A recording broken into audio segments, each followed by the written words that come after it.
Assalamualaikum warahmatullahi wabarakatuh. Perkenalkan, nama saya Novita Yuhandarwati Ramadona, nomor pokok mahasiswa 2070-52633. Saya berasal dari Fakultas D4K3 Universitas Balikpapan.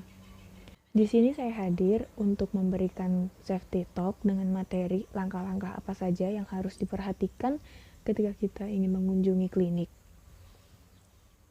Pertama-tama, saya ingin mengingatkan bahwa Indonesia, tempat kita berada, masih berada pada masa pandemi COVID-19.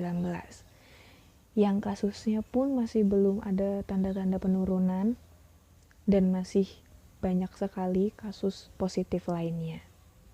Saya juga ingin mengingatkan kepada kita semua bahwa tidak semua rumah sakit, puskesmas maupun klinik kesehatan yang telah diberikan desinfektan murni 100% hilang dari virus COVID-19. Karena mau bagaimanapun juga yang namanya instalasi atau instansi kesehatan, jika ada 1-2 pasien yang hadir, maka virus tersebut akan datang silih berganti. Jadi, tidak usah berlama-lama, saya akan memberitahukan apa saja sih hal yang harus diperhatikan ketika kita ingin mengunjungi klinik kesehatan. Pertama-tama, pastikan dulu bahwa klinik yang akan kita kunjungi terbebas dari yang namanya pasien suspek COVID-19. Karena hal tersebut akan memicu timbulnya pasien-pasien positif COVID-19 yang lain. Tahap kedua adalah kita tidak lupa akan menggunakan masker, karena protokol kesehatan yang paling utama dan yang paling penting adalah 3M. Menjaga jarak, memakai masker, dan mencuci tangan. Masker yang dianjurkan oleh pemerintah maupun WHO adalah masker dengan layernya itu minimal 3 layer. Usahakan bukan masker scuba. Karena apa? Karena apabila kita menggunakan masker scuba, masker tersebut tidak dapat menyaring udara secara lebih detail lagi karena hanya memiliki 1 lapisan dan belum tentu partikel-partikel di dalam udara tersebut bisa tersaring dengan sempurna. Maka dari itu, kita dianjurkan untuk menggunakan masker lebih dari 1 ataupun 2 layer. Menurut penelitian yang dilakukan oleh CDC USA, alangkah baiknya jika kita menggunakan masker dengan 2 lapisan, yaitu masker medis pertama dengan masker kain yang kedua. Atau bisa juga kita menggunakan masker KN95 sebagai lapisan pertama dan masker medis yang lain dengan 3 layer minimalnya sebagai lapisan kedua.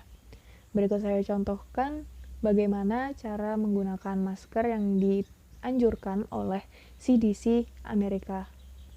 Pertama, siapkan masker medis. Di sini saya menggunakan masker dengan 4 lapisan, lalu pakai seperti biasa dan pastikan tidak ada celah untuk partikel udara yang masuk. Jangan lupa tekan besi pada bagian hidung, dilanjut dengan masker kain. Usahakan sekitar masker tidak ada celah-celah untuk partikel udara lain yang masuk. Dan usahakan juga jangan sampai kita merasakan pusing ataupun sesak ketika dalam menggunakan kedua masker ini secara bersamaan dan dalam waktu yang lama. Namun apabila tidak sanggup untuk menggunakan metode ini, tidak masalah jika kita menggunakan hanya 1 masker dalam kegiatan kita.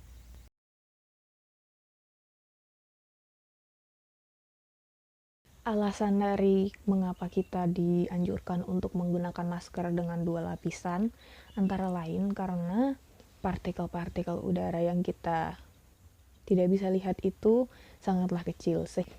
Maka dari itu kita dianjurkan untuk menggunakan masker dengan 2 lapisan agar udara yang kita hirup telah mengalami double filtrasi sehingga partikel-partikel udara yang mengandung virus bisa lebih tersaring.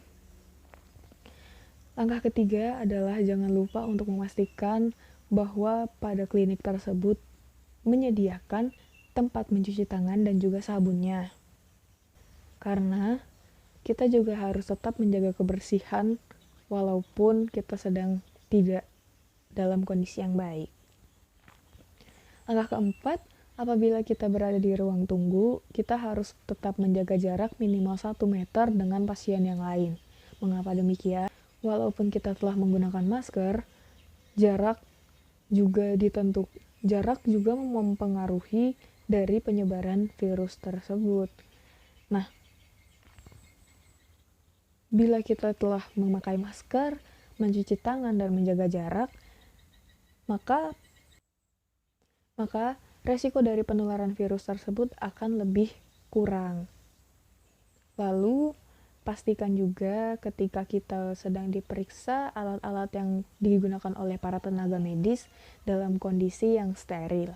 Ketika kita telah selesai diperiksa dan kita sedang berada di ruang tunggu, jangan lupa untuk tetap menjaga jarak kita agar senantiasa tidak menularkan penyakit yang kita bawa kepada orang lain maupun orang yang ada di rumah kita. Lalu apabila kita telah selesai dengan urusan kita yang ada di klinik, kita kembali pulang dan jangan lupa untuk menggunakan hand sanitizer sebelum benar-benar meninggalkan klinik tersebut, agar kita tidak membawa virus yang lebih banyak lagi pulang ke rumah. Setelahnya sampai di rumah, kita tetap harus membersihkan diri kita sebelum beraktivitas lagi seperti biasa.